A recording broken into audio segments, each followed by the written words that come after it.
2 men were killed. I was almost killed. Now they're asking me questions about the Amiri brothers, asking me questions about Tehran. You gotta understand, this wrecks careers. I shouldn't even be talking. I punched in Prince Nasser al-Sabah and my computer gets seized.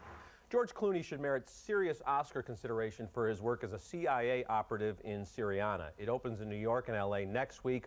This is an early review. This is an intense, gritty international thriller about the intricacies of global politics. It's all centered around the pursuit of oil in the Middle East. It's perhaps the most thought-provoking, the most powerful, and simply the best movie I've seen this year. It's also deeply complicated, and I have to say I was lost a few times as I followed the action of a half-dozen storylines and at least a half-dozen locales. Clooney plays Bob Barnes. He's a world-weary agent who has never questioned his government until now. Are we going to have a nice, secular, pro-Western, pro-business government? It's possible. It's complicated. Of course it is, Mr. Barnes. Thank you for your time. They let young people march in the street, and the next day they shut down 50 newspapers. But if you satellite dishes up on the roofs, let them have my 2 dads, that doesn't mean that the Ayatollahs are surrendering 1 iota of control over that nation. After a reformist young prince in a Gulf country has awarded gas drilling rights to the Chinese, there's a mad scramble in the States to reestablish American business as the top presence in the region. Matt Damon continues his run of solid work. He plays an ambitious young player for an energy trading company based in Geneva. You want to know what the business world thinks of you? We think 100 years ago you were living out here in tents in the desert, chopping each other's heads off, and that's exactly where you're going to be in another 100. So, yes, on behalf of my firm, I accept your money. A merger of 2 Texas oil companies attracts the scrutiny of the Justice Department. Hell, Tommy, we've all got the Foreign Corrupt Practices Act committed to memory.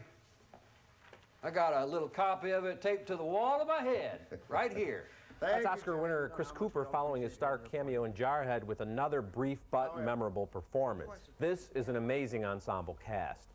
Written and directed by Stephen Gaghan, who won the Oscar for his script for Traffic, this is a cynical but undoubtedly accurate portrayal of the inner workings of international politics, where white-shoe lawyers and oil execs can be nearly as ruthless as the CIA hitmen and the missile-toting rebels. Big, big thumbs up for me, Roger. I agree, it's one of the year's best films, and there were 2 things that really struck me in addition to everything you talked about.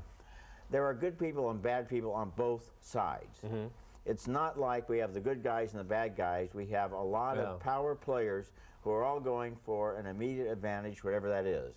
And the other thing that I liked, and I agree with you, there were times during the movie when I could not have told you exactly what the plot was, but yet, oddly enough, I never felt confused. I always felt, I remembered who the characters were, what they were up to. I didn't understand exactly how they related to each other because they didn't understand. Exactly. So it plunges you into that world in a way where if you are the lawyer who's supposedly investigating corruption, then you find out halfway through you're not really supposed to uncover the real corruption. You're supposed to do this or that. So you're sort of in the shoes of these various characters, and it's so well written, so well acted that you stay with it. There are a couple of speeches that I just felt had to be absolutely accurate when they're talking about how they're going to spin a certain lane of blame, like when the CIA agent gets kind of abandoned. And when what happens is turned into what didn't happen, and what didn't happen is turned into what everybody is told happened. And the bottom line is there's not enough oil, and we all want it, and we're going to have big trouble real soon. Somehow. Absolutely, and in this kind of world, at some point, it's every man or woman for themselves. 2 new movies both deal with terrorists preparing to blow themselves up in the process of murdering others, and that makes them very timely right now. Paradise Now, which follows the last days of 2 Palestinians who are recruited and trained to cross over into Israel as human bombs, is one of the films.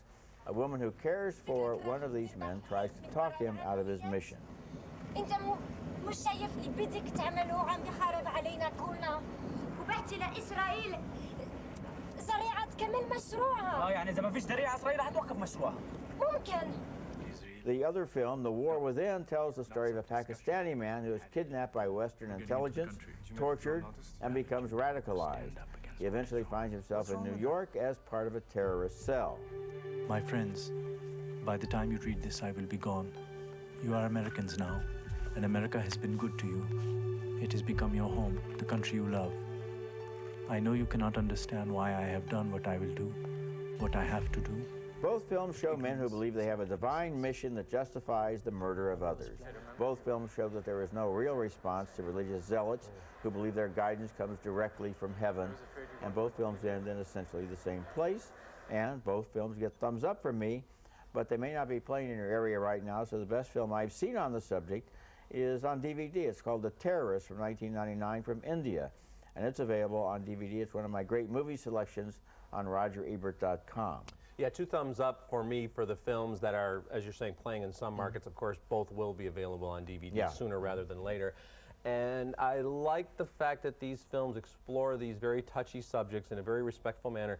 They humanize the terrorists, but never have us sympathize with them too much. I don't want people to think, oh, these are, you know, pro-terrorism, or they're really trying to show the other side of things. It's just giving you, I think, 2 very accurate portrayals of what terrorists go through, the mindset, and what happens in their hearts to make them think, I'll kill myself and I'll kill other people. After my print review of Paradise Now appeared in the Sun-Times, I got an email from somebody who said that I was trying to humanize these animals. And I wrote back and I said, by calling them animals, you're thinking exactly the way that they think about you. And that makes it way too convenient. It's like the film we talked about the last days of Hitler, where he's in the bunker and you see him, just to call these people monsters is too easy, too convenient, and these films are much smarter than that. We have to deal with the fact that human beings are doing these things, and you can't just give them a title that gets rid of them. 2 very good films. When we come back, one of the worst movies of the year so far.